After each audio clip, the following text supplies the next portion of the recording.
Hello LinkedIn, JD here, and today I'll be walking you through Sales Navigator. So I ran a poll just to see what everyone kind of wanted to learn a little bit about. Some people want to learn the basics, others want to learn kind of best practices, tips, tricks. So I'll be sharing everything with you over a 10-part video series. This will be video number 1, and in today's video I'll be covering kind of 3 things. So one is lead filters, account filters, and kind of the top filters that I use for both. Now, I've built out hundreds of Sales Navigator search groups. I've done those both in Sales Navigator. I've also built out campaigns in Campaign Manager for LinkedIn ads. So there are some things that with LinkedIn's filters that you need to know. Some of them aren't obvious unless you've just done it a bunch of times and made a lot of mistakes, which I certainly have. So I'll hopefully be saving you some of that. So let's go ahead and get started. So here from the home page, the easiest way to get to the search screen is just to click here on search, and then just click on one of these 5 here at the top. It really doesn't matter which one you click on. I'm just going to click on geography here, and you'll notice that it pulls up this kind of search window. So you have quite a few filters here that you can play around with.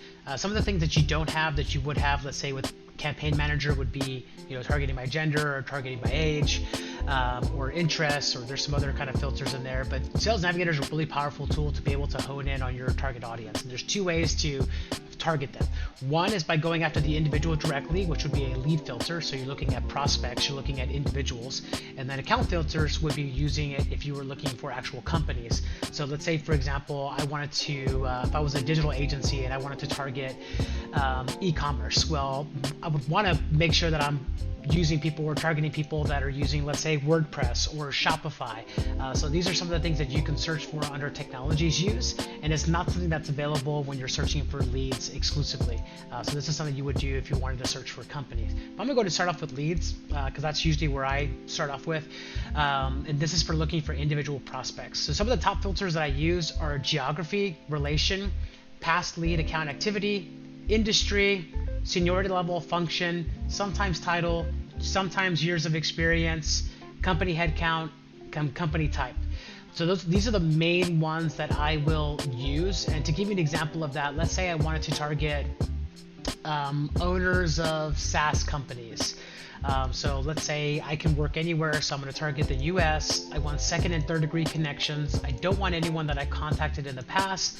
I want to go after computer software, so I'd add them here as an industry, but I know that LinkedIn is going to pull in all of this false data, and I'm still going to get marketing agencies that come in here. So if I were to go in here and add marketing and advertising and add it as an exclusion, it would absolutely do nothing for my results. It'll still be 2 million.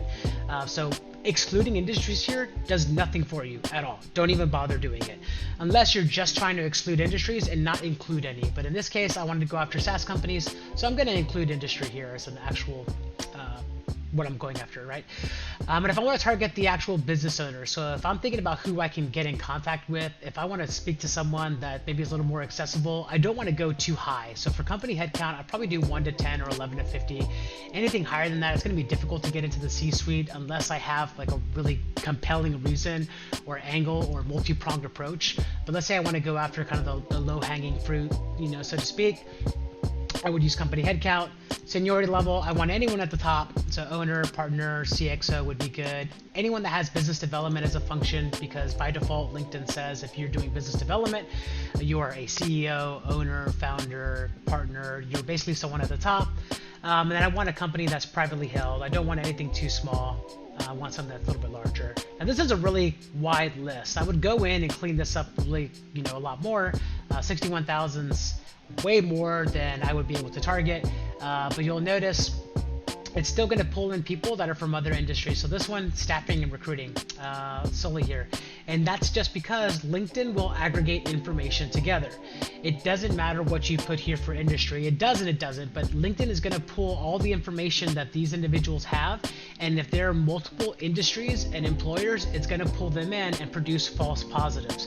And that's one of the challenging things about LinkedIn is that it produces false positives because A, it's based on user input data, so garbage in, garbage out, and then B, it's not able to distinguish which is most relevant out of what's considered their current or present employers. But this is just a little bit of a snapshot, kind of show you how to use this. We didn't get into exclusions or kind of how to combine some of these. That'll be kind of in some of the later videos, but this is just a little bit of an example of what we can do for the lead filters and what I personally use for lead filters.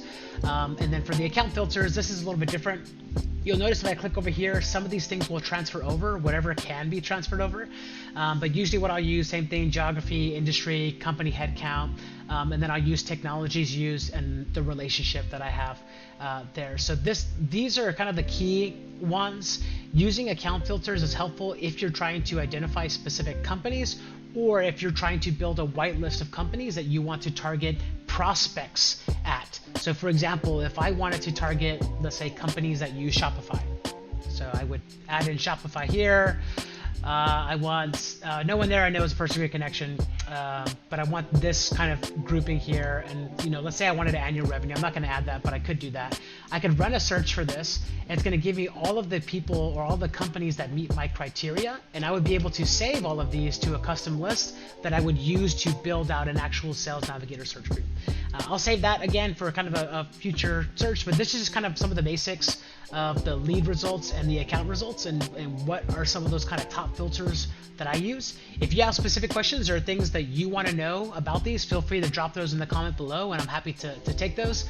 But I'll be coming back next week with part 2 in this LinkedIn Sales Navigator training, and I hope you found this helpful.